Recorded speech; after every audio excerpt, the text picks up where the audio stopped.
제가 2억 원을 드리겠습니다. 제가 2억 원을 드리겠습니다. 그러니 제 가족에겐 비밀로 해주세요.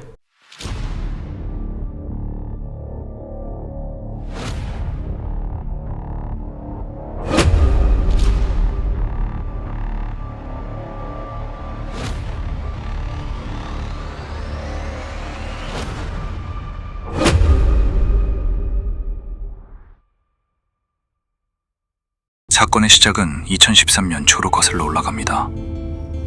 뭔가 변한 듯한 아내의 모습에 남편은 아내를 의심하기 시작했고, 오랜 고민 끝에 결국 직접 눈으로 확인하려 아내를 따라 나섰습니다. 지방 도시에 살던 남편은 아내의 뒤를 밟다가 기어코 판도라의 상자를 열어버립니다.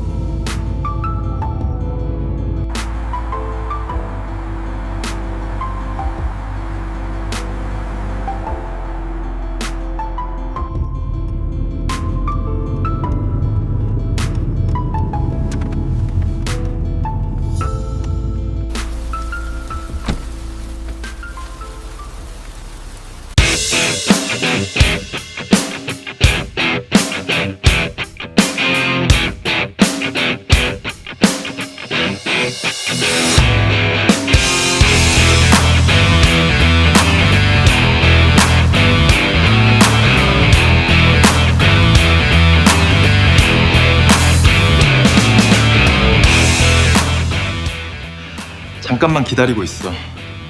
금방 씻고 나올게, 우리 자기. 기다릴 수 있지?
제가 2억 원을 드리겠습니다.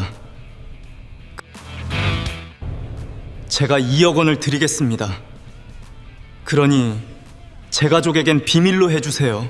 여기서 우리는 이 사건의 발단인 상간남 피고의 스펙을 좀 살펴볼 필요가 있습니다. 평범한 동네 백수가 아니었어요. 본인 소유의 주식이 있는 번듯한 회사를 운영하고 있었고, 무엇보다 집에 아무것도 모르는 자기 아내와 가족이 있는 유부남이었습니다. 이 사건이 일어난 2013년이 여러분은 혹시 어떤 시점인지 알고 계신가요? 바로 법률상 간통죄가 살아 숨쉬던 그런 때입니다. 지금처럼 바람 좀 피웠다고 민사로 위자료 몇 천만 원을 물어주고 끝나던 그런 시절이 아니에요. 재수 없으면 현장에서 수갑차고 바로 유치장으로 끌려가서 전과자가 되던 살벌한 시절입니다. 문이 벌컥 열리고 남편이 들이닥쳤을 때 피고 입장에서는 그야말로 인생의 종말을 마주한 겁니다.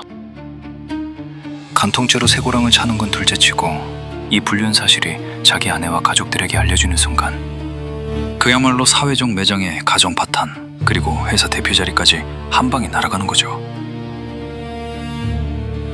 판결문 기록을 보면 당시 피고는 수사기관에서 조사받을 때 이렇게 진술했습니다.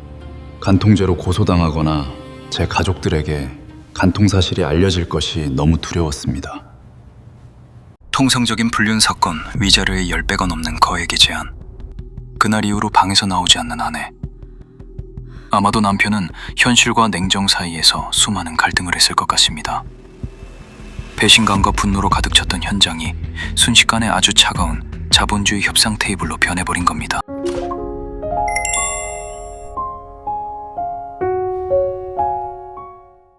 불륜이 발각되고 시간이 조금 지난 2013년의 어느 날, 남편과 상간남은 다시 마주 앉았습니다. 남편의 표정은 아주 고요했을 겁니다. 반대로 피고는 자신의 가정을 지키기 위해 영혼이라도 팔 준비가 되어 있었죠.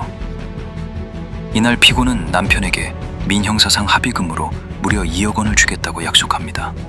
그런데 2억여 원이라는 돈이 작은 금액도 아니고 당장 어디 있겠습니까?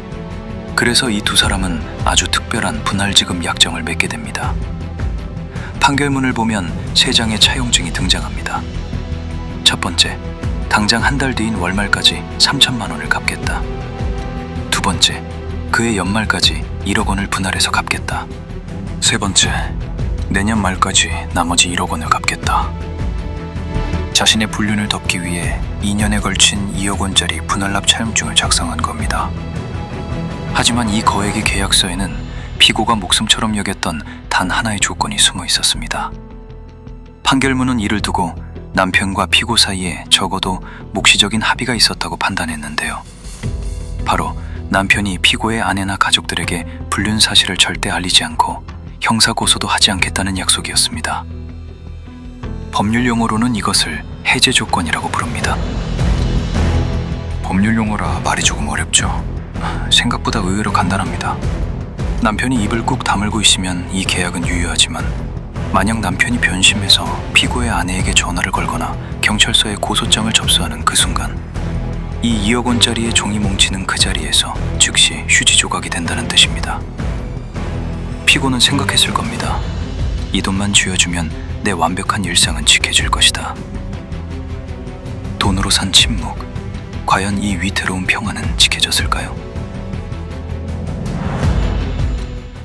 결혼 후 넉넉하지 못한 형편에 가정을 지켜야 한다는 마음으로 닥치는 대로 일을 했습니다. 낮에는 택배 일을 하고 밤에는 대리운전을 하면서 가장의 무게를 혼자 견디며 살았습니다. 아내의 잠재리 요구를 거부한 적도 많았습니다. 싫어서가 아니라 몸이 너무 지치고 힘들었습니다. 아내의 마음도 받아주지 못하고 외롭게 하면서까지 저는 가장이라는 무게를 견디며 살았습니다. 그 결과는 이렇게 비참함으로 내 목숨 같았던 내 가정의 파괴로 돌아왔습니다. 전 여전히 그날 상간남과 마주쳤던 그 방 안에서 벗어나지 못하고 있습니다. 순간 돈 욕심에 상간남과 피해 보상 합의서를 작성하긴 했지만 하루하루 시간이 지날수록 내 시간은 지옥 속에 멈춰 있습니다. 시간이 흘러 약속한 날짜가 다가왔습니다. 피고는 그달 31일에 1,500만 원, 그리고 다음 달 7일에 1,500만 원을 남편에게 입금합니다. 총 3,000만 원. 1차 할부금을 무사히 방어한 셈이었죠.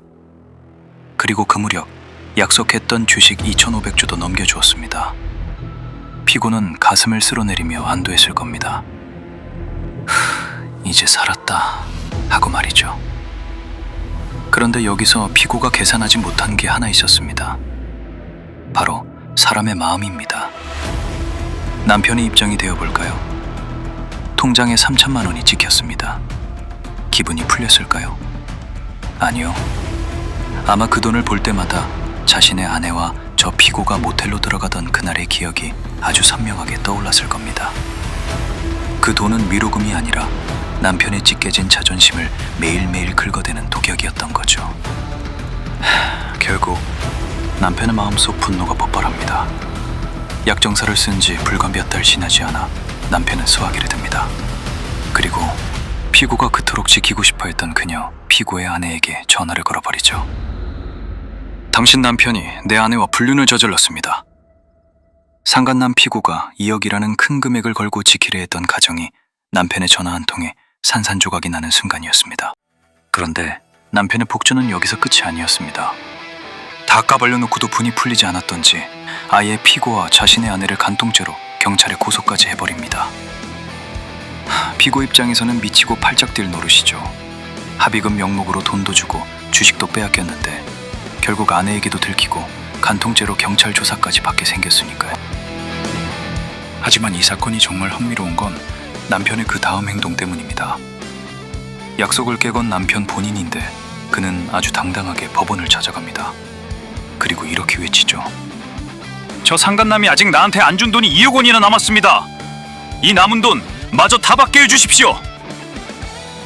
자, 돈은 돈대로 받고 복수는 복수대로 하겠다는 이 남편의 판단. 과연 법원은 이 기막힌 상황을 보고 어떤 판결을 내렸을까요? 이제 우리는 두 사람의 법정 공방을 확인해 볼 차례입니다. 과연 누가 웃고 누가 울게 될지 혹시 알고 계신가요? 구독과 좋아요는 이미 알고 있습니다.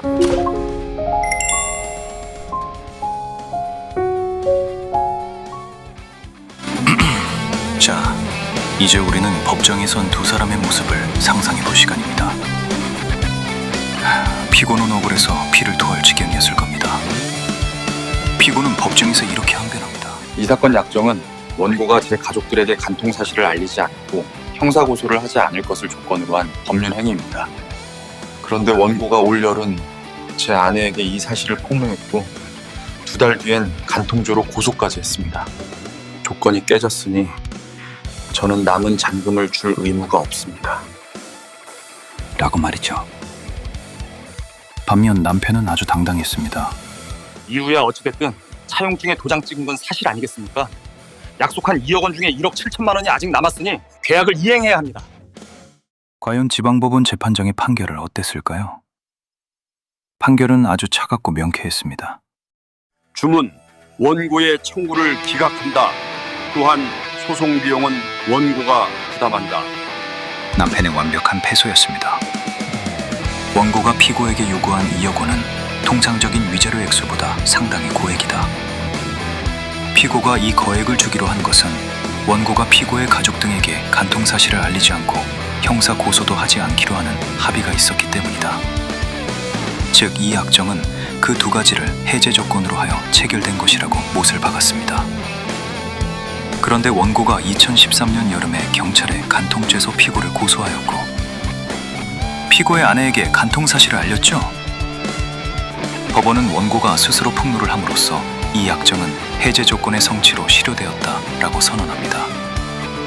쉽게 말해 2억짜리 계약서를 남편 스스로 갈기갈기 찢어버렸다는 뜻입니다. 이 지독한 막장 드라마에 승자가 있기는 할까요? 상간남이었던 피고, 그는 돈으로 자신의 죄를 덮을 수 있다고 믿었습니다. 하지만 결국 피 같은 돈 3천만 원과 회사 수정직을 날렸고 아내에게 불륜 사실이 들통났으며 경찰 조사까지 받아야 했습니다. 돈과 가정을 모두 잃은 셈이죠.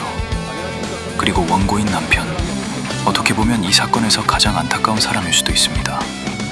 아내의 외도라는 가장 큰 상처를 받았으니까요. 하지만 그는 복수심을 통제하지 못했습니다. 차갑게 이성을 유지했다면 이 남자는 무려 2억 원이라는 거액의 보상을 받고 새 출발을 했을 수도 있습니다. 인간의 분노, 특히 배신으로 얼룩진 상처는 결코 종이 위의 숫자로 쉽게 덮어둘 수 없다는 것. 그리고 누군가를 향한 완벽한 복수를 꿈꾼다면 그만큼 차가운 인내가 필요하다는 것을 이 사건은 아주 뼈저리게 보여주고 있습니다. 만약 당신이 저 남편의 입장이었다면 아파트 한 채 값인 2억 원을 모두 받을 때까지 끝까지 분노를 삼키고 침묵하셨겠습니까? 아니면 돈을 포기하더라도 당장 저 상간남의 인생을 박살내는 쪽을 선택하셨겠습니까?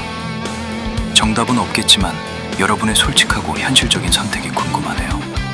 댓글로 여러분의 생각을 많이 남겨주시길 바랍니다. 지금까지 법정에 숨겨진 맨얼굴을 하나하나 파헤쳐보는 시간을 마치겠습니다. 시청해주셔서 감사합니다. 혹시 즐거우셨다면 구독과 좋아요는 저를 춤추게 합니다. 감사합니다. 한 번의 선택으로 저는 지울 수 없는 낙인이 생겼습니다. 잊혀지지 않는 상처는 무엇으로 보상받을 수 있을까요?